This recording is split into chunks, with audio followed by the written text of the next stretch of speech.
Okay, so here's a little video for you, Friedel, of how to set up a chassis for this Quinlan Vos hilt.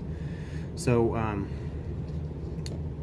the hilt itself is shipping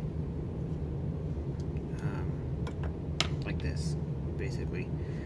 This is a red knob that I'm using for another Vos build that came back to my bench here for just a fine-tuning of the chassis. But yours will ship just like this. So you have the shroud, and then you'll have the main hilt piece. This has been powder coated. It's a pretty durable finish, so it should be all right there. You've got a blade retention screw right here in the back, and then you also have a screw for the CoverTech knob. This is an 832 thread for both of these. These two holes are also 832. These have been drilled and tapped for custom switches from Ryan Heller. I'll show you how to install those here in just a moment. But first, I want to talk a little bit about the chassis that I use for these. So, I had these chassis made by Machinimax.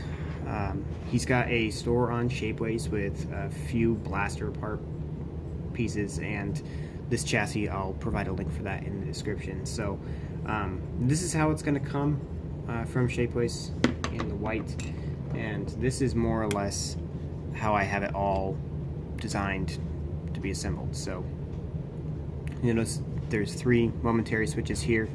We've got a momentary for kill switch, so you use the thumb screw right here. This drills down onto that and runs power to the board. So far in my testing, it's been appropriate for up to medium dueling, so if you're going to be doing a lot of heavy dueling with this, it might not be a great option. You might want to invest in like a little Pololu momentary to latch-in converter. But you'll still want to have this switch here. This kill switch. You've got the 2 tactiles. This particular saber, the kill switch is going to be moved actually to the bottom here, so the black screw will be the kill switch on the other build that I have. And these 2 are capped with little magnets for momentary switches. I decided not to do that on yours because I had those custom switches from Ryan. So to mount them, you've got some just 3M double-sided automotive tape that I use, and then I just cut a strip of the tape, adhere it along this channel right here, and then I mount my switches. What you want to do before you start that process is insert the chassis into the hilt, and then use a punch or a Sharpie or something to mark exactly where those switches are going to need to sit once they slide inside the hilt, because the whole thing is meant to be completely removable. The only downside to that is that you have to really be careful about how you line up everything within the chassis. Otherwise, you're just not going to be able to trigger the switches in here. So, you know, take your time. It's pretty easy to do. You just have to, you know, be a little bit cautious. And then for the installation of the switches themselves, these guys were designed by Ryan Heller. This is the first hilt that I've made specifically to use these switches, and I'm shipping these with the hilt as well, so you'll have a decent solution. You will need to order the chassis, however, from the Shapeways link, because I don't have any spares. So, easiest way to install these guys. These are the plungers. They just drop into the bottom of the switches here. You'll see, I'm not sure how easy it's going to be to make out on camera, but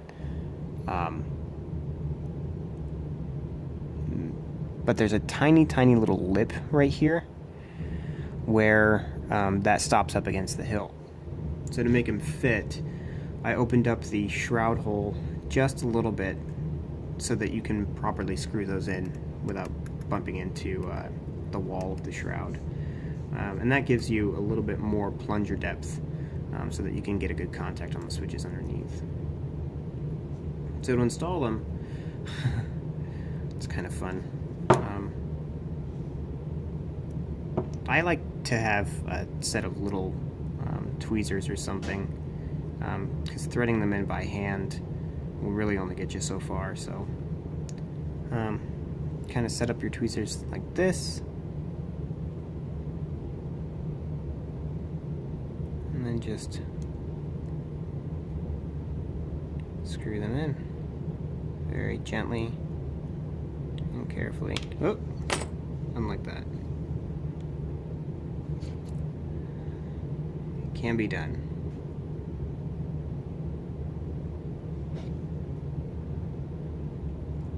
It's just totally magic free and labor intensive.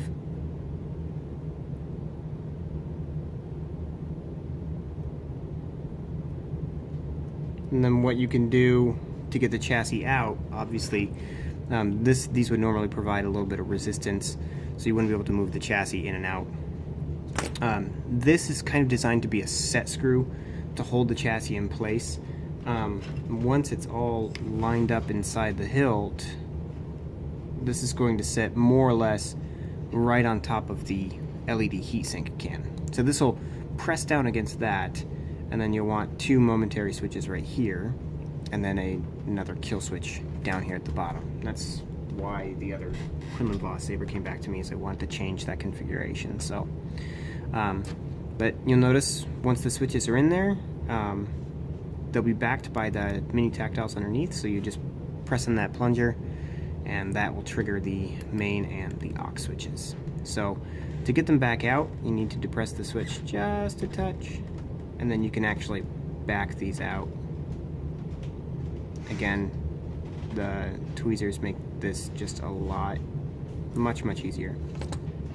And then you just want to make sure that you turn the hilt upside down, or face down, switches face down. And that's all there is to it. So, you're a smart guy. I'm sure that it's not going to be an issue for you. So, anyway, thanks again. If you have any questions, let me know. I'll try to answer them as best I can, but I'll get this out in the mail promptly. Thanks.